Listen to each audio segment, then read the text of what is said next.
고기를 여기서 일일이 다 구워주시는 거예요? 사실은 100% 익은 고기는 맛이 없어요. 육즙이 있을 수가 없거든요. 아무런 문제 없는 익힘의 정도는 한 80% 정도 익었을 때가 가장 맛있다고 볼 수 있어요. 저번 달에는 저희가 이 정도 유지하는 편이에요. 매출이 8천, 9천 정도 그 사이라고 보시면 돼요. 지금은 4천만 원 정도 팔아놨고.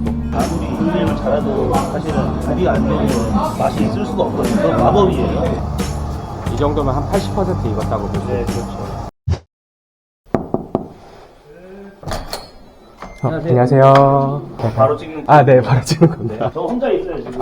간단하게 자기소개 한 번만 부탁드릴 수 있을까요? 네, 안녕하세요. 저는 신림동에서 장사하고 있는 변민수입니다. 장사하고 계시는 가게의 상호명이 어떻게 되시죠? 네 군데 있는데요. 하나는 보나로, 그다음에 인생고기, 그다음에 육하진, 일품이라는 가게가 있습니다. 근데 일품이라는 가게는 저희 이제 크루 중에 제일 인정받은 동생이 이제 인수를 해서 제가 실질적으로 운영하고 있는 거는 나머지 세 군데라고 생각하시면 될 것 같아요. 오늘 일정이 어떻게 되실까요? 오늘 일정은 평일이라서 오늘 전체 매장 점검하고 뭐 간단한 고기 손질을 제가 직접 할 것 같습니다. 출근 시간은 보통 몇 시에 하시나요? 딱히 저는 출근 시간이 정해져 있는 건 아니고요. 그 중에 뭐 휴가를 가거나 아니면 특별한 일이 있을 때 제가 근무를 하고 있고 운영에 있어서 제가 나가야 될 때 그때는 나가가지고 뭐 근무를 하고 있습니다. 그래서 딱히 정해져 있는 출퇴근 시간은 없다고 말씀할 수 있습니다.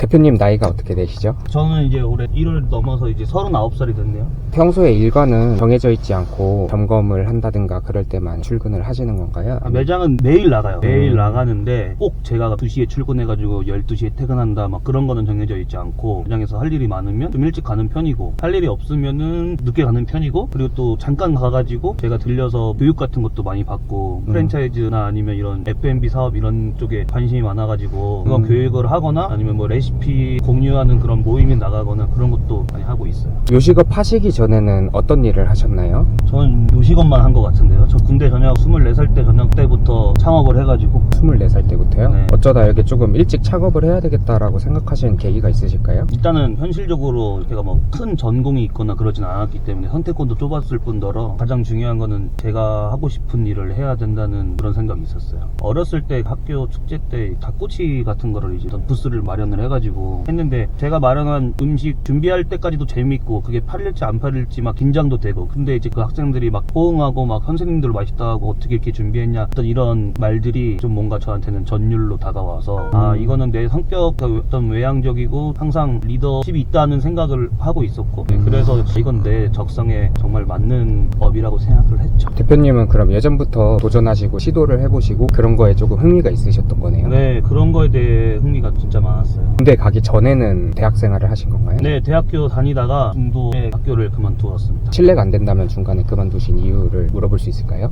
일단은 제 적성도 아니었고 어차피 저는 사업을 할 생각이기 때문에 과도 전혀 다른 과였고 그 시간이 저한테는 무의미한 시간인 것 같아서 처음에 창업을 하실 때 주변의 반대라든가 부모님의 반대라든가 이런 게 있으셨을까요? 그렇죠. 저는 위로 누나가 3명인데 어떻게 보면 이런 말 하면 항상 곱게 자랐겠다 귀엽게 자랐겠다 뭐 귀한 아들이다 이렇게 하는데 저를 그렇게 곱게 성장하진 않았었거든요. 근데 이제 갑자기 이제 사회초년생 군대 전역한 사람이 사업을 하겠다고 하니까 더군다나 집안에 사업하는 사람도 없고 다 직장인들이나 이런 출신들인데 엄청 걱정을 많이 하죠. 근데 제가 노력도 보여줬고 또 부모님께서 말씀하신 뭐 지금은 미션이라고는 하지만은 그때는 저를 달래기 위해서 아니면 스스로 포기하기 위해서 이렇게 말씀하신 건데 그걸 또 이루니까 부모님도 결국은 승낙을 하셔서 뭐 지원도 조금 해주셨고요. 창업하실 때 자금 같은 경우는 일하셔서 버신 거 플러스 이제 지원해 주셔서 차린 게 그렇죠. 일단은 아까 그 미션이 어디 가서 1년만 한번 진득하니 열심히 일해보라고 해가지고 건설업 쪽에 가가지고 받는 월급 전부 다 그냥 통장에 넣었어요. 근데 1년 해봤자 1,500밖에 안 되더라고요. 쓸 거 쓰고 뭐 생활비 기초생활비 이런 게 있으니까 이제 그걸 보여드렸더니 이제 부모님 마음이 조금 움직였고 뭐 부모님도 그렇게 여유가 있는 편은 아니신지라 주류대출을 받아서 시작을 했었죠. 주류대출 5천만 원 받고 6,500 그다음에 뭐 부모님께서 조금 소액 도와주신 것 같아요. 꾸준히 1년 동안 열심히 일하시는 거 보고 이제 부모님이 마음을 여셔서 도와주신 거네요. 그렇죠. 사업을 하시는 데 있어서 가장 중요하게 생각하는 부분이 어떤 건지 알 수 있을까요? 사업도 사업 나름이고 사업도 많은 종류가 있어가지고. 근데 거기서 공통적으로 가장 중요하다고 생각하는 거는 일단 하는 거야.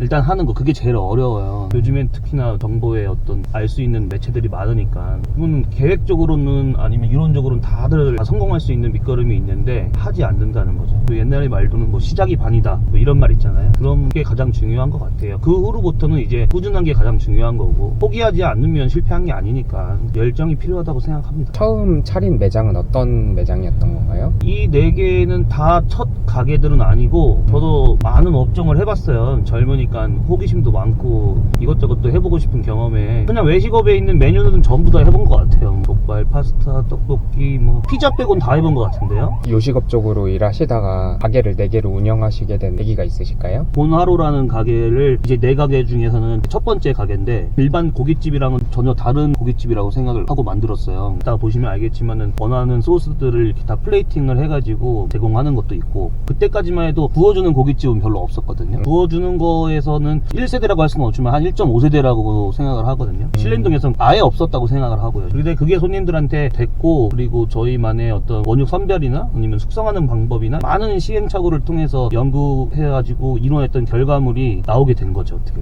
가게를 4개나 운영을 하셨는데 그러시면 좀 힘드시지 않으셨어요? 제가 젊은 나이라서 힘들 때가 많았는데, 지금 생각해보면은 힘든 기억이 별로 없어요. 그게 제 장점인 것 같아요. 리스크나 아니면 어떤 그런 사고나 아니면은 저한테 시련? 이런 게 당연히 있었을 거고 생각해가지고 쭉쭉 적어 나가면 많을 텐데, 그렇게 지금 제가 기억을 안 하고 그냥 넘어가는 거 보면은 그거에 대한 어떤 타격을 좀 적게 받는 것 같아요. 가게들을 처음에 이제 본하로부터 시작해서 다른 업장들도 이제 늘려나가셨잖아요. 네네. 그렇게 되신 계기가 있으실까요? 일단은 솔직히 말해서 이게 먹히니까 손님들한테. 그리고 대기가 너무 많았어요. 평일에도 대기 막 20팀 막 이렇게 넘어갔고, 광고 하나 없이. 그러다 보니까 그냥 돌아가는 손님들도 있고 하니까 죄송스럽기도 하고, 뭐 매출적인 부분도 있고. 근데 이제 다 가게 상호가 다르잖아요. 그 이유가, 본하루가 아무리 장사가 잘 되고 했지만은 제가 완벽한 존재라고 생각하지 않았거든요. 근데 확 계속 바꿀 수는 없잖아요. 이 지금 본하루가 좋아가지고 오는 손님들인데.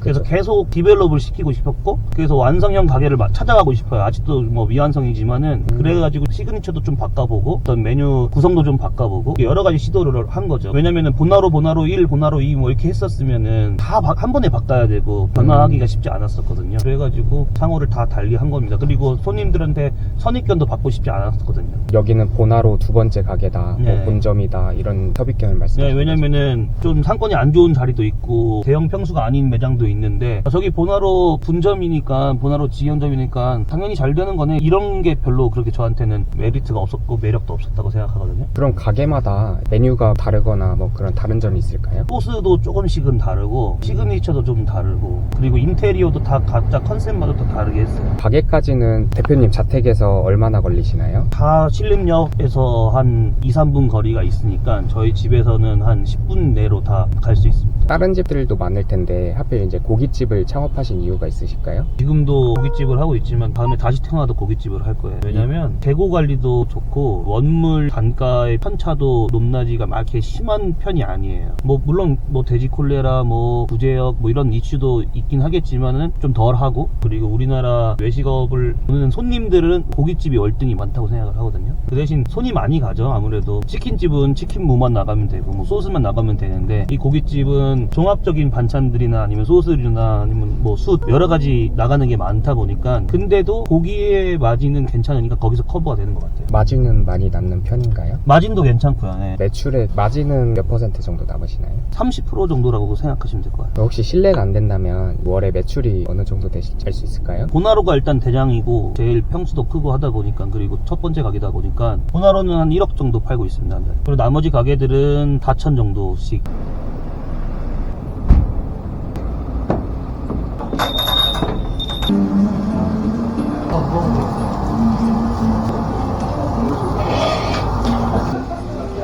고기를 여기서 일일이 다 구워주시는 거예요? 네. 여기서 일하신 지는 얼마나 되셨어요? 옛날에 이런 것도 하면 2년 사장님이 잘해주시나요? 형같이 해주셔서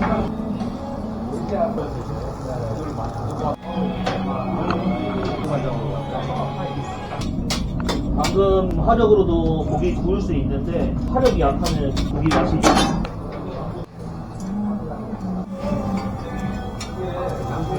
여기 총 일하시는 직원분은 몇 명 정도 되시나요? 여기 보나로는 7명이고 여기는 4명. 4명 정도요? 인생고기도 4명. 함정 2개. 일단 가브리 하나 먼저 나가요. 이거 뿌리시는 건 어떤 건가요? 소주예요. 소주를 뿌리시는 이유가 있으실까요? 모든 음식에 알코올이 들어가면 잡내가 날라가죠. 손님들 입장에서는 뭔가 좀 더 신선해 보일 수도 있고 윤기도 나니까. 여기 매장은 고기를 직접 구워주시나 보네요. 저희 매장은 다 구워줘요. 인터페이스는 다 똑같다고 생각하시면 돼요. 지금 이 매장을 들리신 이유가 갑자기 이제 아직 저녁 피크타임은 아닌데 단체 손님이 몰려가지고 SOS 요청이 와가지고 원래는 그냥 일반 고깃집은 고기만 서빙하면은 충분히 할 수 있는데 여기는 1인분 1인분 다 전부 처음부터 끝까지 구워줘야 되거든요. 그러다 보니까 아무래도 인력이 좀 많이 들어가는 게 있지만 그래도 만족도는 훨씬 더 좋다는 거예요. 손님들은 편하게 대화할 수 있고 저희는 이 그릴 대회도 나가고 교육도 받고 서로 막 연구하고 하니까 아무래도 전문가잖아요. 전문가들이 구워주는 게 더 좋고 또 같은 고깃값이 그렇게 비싼 게 아닌데 같은 가격인데 구워주는 서비스를 제공하면 손님들 입장에서 훨씬 더 만족도가 좋겠죠? 회식하시거나 그럴 때 좀 많이 찾아오시겠네요. 그렇죠. 그리고 이런 데는 인건비를 잘 아끼면 안 돼요. 그럼 만족도가 떨어지기 때문에 결국 마이너스 되는 요소죠. 아. 2인분 2인분이에요. 가브리 2개, 손님 2개. 고기는 그럼 1인분에 얼마씩 나오는 건가요? 1인분은 180g에 16,000원이에요. 제일 잘 나가는 고기 부위가 어딘가요? 시그니처 메뉴는 가브리살이고 그다음 목살입니다. 저희는 국산 백탄을 이용하기 때문에 그 백탄을 이용해서 구우면은 삼겹살보다 가브리살이나 목살처럼 큐브 형태로 먹을 수 있는 그런 고기들이 훨씬 더 손님들 반응이 좋아요. 이거는 숙성하는 냉장고인 네, 이건 건가요? 숙성거예요. 이거 그냥 일반 소금이에요. 예전에 오염수 이런 것 때문에 저희는 그래서 안데스 호수에서 나오는 소금. 방사능 문제가 있어서 어떤 거 드릴까요? 네.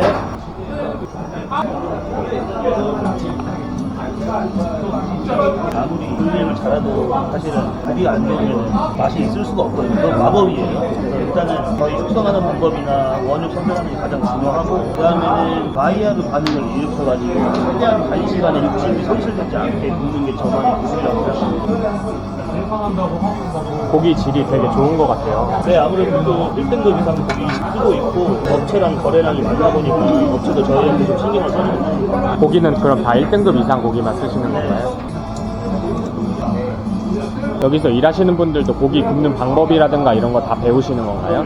처음부터 가위랑 집게를 잡을 수가 없어요. 매뉴얼대로 다 해봐야 되고 테스트도 거쳐야 돼요. 사람이 바뀌고 새로 들어오는 건 저희 사정인데 그 친구 때문에 손님이 피해볼 수가 없잖아요. 사실은 100% 익은 고기는 맛이 없어요. 육즙이 있을 수가 없거든요. 아무런 문제 없는 익힘의 정도는 한 80% 정도 익었을 때가 가장 맛있다고 볼 수 있어요. 이 정도면 한 80% 익었다고 볼 수 네, 있어요. 그렇죠. 100% 익히면은 좀 질겨져서 그런 건가요? 그렇죠. 그 갖고 있는 고유의 육즙이 다 소멸된다고 생각해요. 그래서 큐브로 커팅하는 의미가 있는 거예요.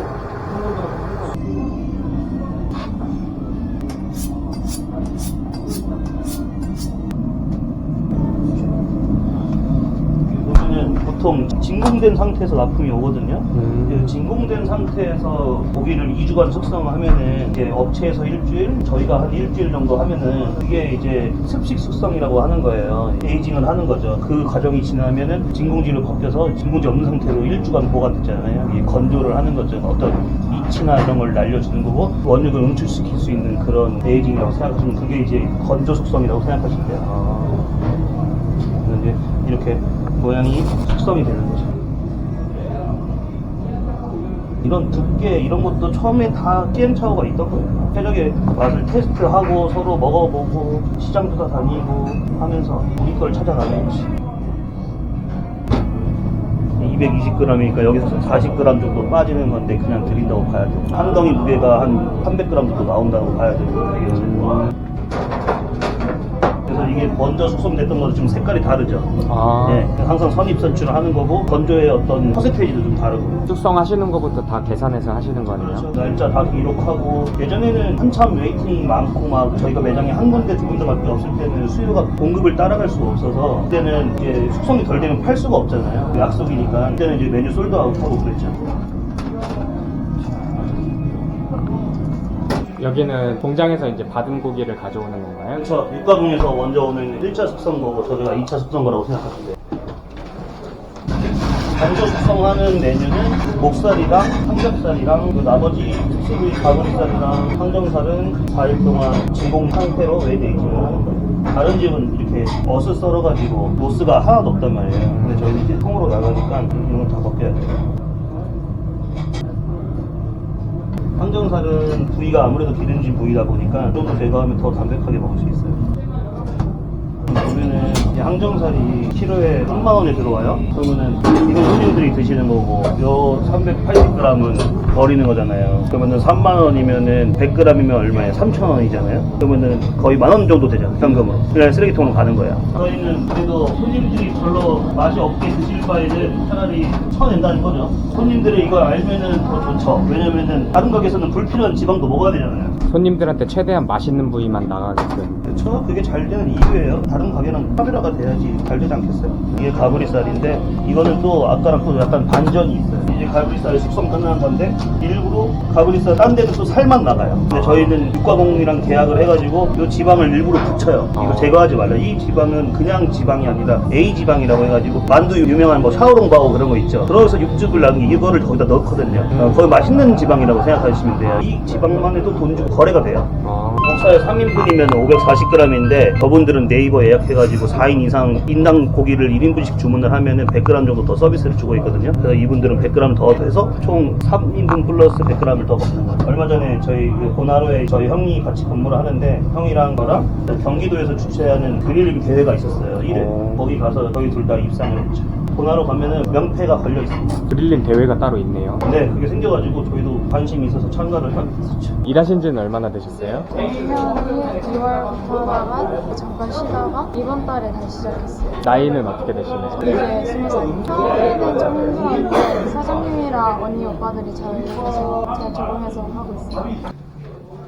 이제는 두 번째 매장으로 가시는 건가요? 네, 보나로로 갈 거예요. 바쁠 때마다 매장 가서 고기 구워주시려면 정신 없으시겠어요? 정신 없을 때도 있고 뭐 재밌을 때도 있고 갈 때는 그래도 되게 기쁜 마음으로 가죠. 왜냐면 제가 애들한테 하나라도 도움이 될 수 있으니까 재밌어요. 손님들이랑 소통하고 아무래도 그냥 고기만 서빙하는 집은 소통하는 어떤 그런 언덕지가 많지는 않잖아요. 그런 것도 재미있고 또 재방문율이 높다 보니까 왔던 손님들도 알아보고 그분들이 또 다른 손님들 데리고 오고 하는 거 보면은 재밌죠. 이제는 꼭 구워주지 않더라도 모든 요직업은 손님들이랑 소통하고 알아봐주고 계속 이렇게 대화하고 그래야 될 것 같아요. 말 한마디가 되게 중요한 것 같아요. 저도 똑같은 입장 바꿔 생각하면 되는 거예요. 왜냐면 반찬을 더 달라고 하기가 미안하거든요. 우리나라 정서상. 미안해서 용기 내서 손님이 더 달라고 했는데 아, 네 알겠습니다. 여기까지는 다 누구나 할 수 있어요. 7, 80%는 다 할 수 있는데 갖다 주면서 부족한 거 있으면 언제든지 말씀하세요. 이 한마디가 이 손님의 마음을 녹이는 거거든요. 그게 어렵지 않은데 이루어지지 않는 요소인 것 같아요. 기본 자질도 되게 중요해요. 밀착 취재에 출연해주신 계기가 어떻게 되실까요? 우연히 유튜브에서 접했었는데 저를 알리기보다는 이렇게 말을 하면서 인터뷰를 하면서 스스로 알아가는 계기가 될 수 있잖아요. 그래서 가벼운 마음으로 신청을 했고 또 나중에 제 기록이 될 수도 있고 같이 할 수 있는 크루들이 저의 어떤 진심을 통해서 배우는 게 있고 또 느끼는 게 있어서 더 부응하지 않을까라는 생각도 듭니다. 여기가 가장 잘 되는 가게라고 들었어요. 지금 운영하고 있는 네 곳 중에서는 가장 잘 되고 있습니다. 가게가 잘 되시는 노하우 같은 거 있으실까요? 처음부터 진심을 다 하면은 사실 저는 계산적이지 못하거든요. 뭐 줄 때는 좀 손님들한테도 화끈하게 주고 친절이나 서비스 이런 거는 좀 기본 베이스로 가져가고 특별한 노하우라는 것보다는 처음과 같은 마음을 유지하는 게 가장 중요한 것 같아요. 이제 건조 드라이징하는 숙성 부분 대회 나갔을 때 저희가 그릴마스터에 점수를 나오고 신청해서 나가신 건가요? 서류 전형 통과된 사람들만 모여서 했던 걸로 기억이 나요. 저번 달에는 저희가 이 정도 유지하는 편이에요. 매출이 그러면 8천, 9천 정도 그 사이라고 보시면 돼요. 지금은 4천만 원 넘게 팔아놨고 아무래도 다른 매장에 비해 자리도 많고 여기가 살짝 외지긴 했는데 단골분들이 굉장히 많아요. 가게가 이제 조금 골목길 안쪽에 있잖아요. 네네. 그럼에도 불구하고 이제 잘 되실 수 있었던 이유가 직원들도 잘 따라와주고 자기 일처럼 조금 대해주고 뭐 저희는 뭐 서비스나 뭐 고기를 태우거나 서비스 질이 떨어지면은 그냥 새 걸로 바꿔주거나 많이 먹은 손님들한테는 뭐 작은 거라도 사이드에 서비스라든지 이런 거를 계속 제공해드리고 있고 단골분들이 그래서 좀 많이 찾아주세요. 이렇게 촬영해 보셨는데 어떠셨나요? 확실히 떨리긴 하네요. 낯설어가지고. 대표님에게 보나로 요카진 인생고기 일품은 어떤 곳인가요? 거창하게 말해서는 인생의 어떤 발자취죠. 저의 선물이고 제 노력의 어떤 선물이라고 생각할 수 있죠. 그럼 앞으로 대표님만의 계획이나 목표가 있으실까요? 원래는 작년부터 계속 준비를 했는데 이제 프랜차이즈 사업을 준비하고 있었어요. 지금 주위에서 하고 있는 몇몇 친구들이랑 의사소통을 하고 나니까 아직은 제가 좀 부족하다는 생각으로 일단 결정은 제가 일단 직영점을 좀 더 늘려가지고 이번에는 같은 브랜드로 해가지고 제가 지금 관악구에서 하고 있으니까 뭐 구로구나 아니면 강남구나 이렇게 해가지고 직영점을 낸 다음에 거기서 이제 인정을 받고 데이터가 나와가지고 그때는 이제 준비되면 프랜차이즈 사업을 해볼 수 있는 그런 꿈이 있습니다. 와이프분과 자녀분께 영상 편지 한 번만 해주실 수 있으실까요? 일단 뭐 이런 자영업이라는 자체가 일단 좀 외롭기도 하고 또 가족한테서도 소홀할 수 있고 또 시간이 불특정한 것도 우리 애들이나 와이프한테는 조금 미안한 마음이 좀 많고요. 그래서 열심히 하고 또 열심히 하고 하는데 그게 또 우리 가족이 원동력이 되고 있고요. 앞으로는 좀 더 가정적으로도 좀 충실하고 또 사업도 또 두 마리 토끼 잡는 그런 멋진 아빠와 멋진 남편이 되고 싶습니다. 밀착 취재 시청하시는 시청자분들께 한 말씀만 해주실 수 있을까요? 지금 피디님 만나보니까 되게 좋으신 분 같고 소소한 영향력이 있으신 분 같은데 여러분들도 소소한 삶을 보면서 간접적으로 체험하면서 많은 걸 느끼시고 또 도전하는 또 용기를 얻으셨으면 좋겠습니다. 밀착 취재 화이팅!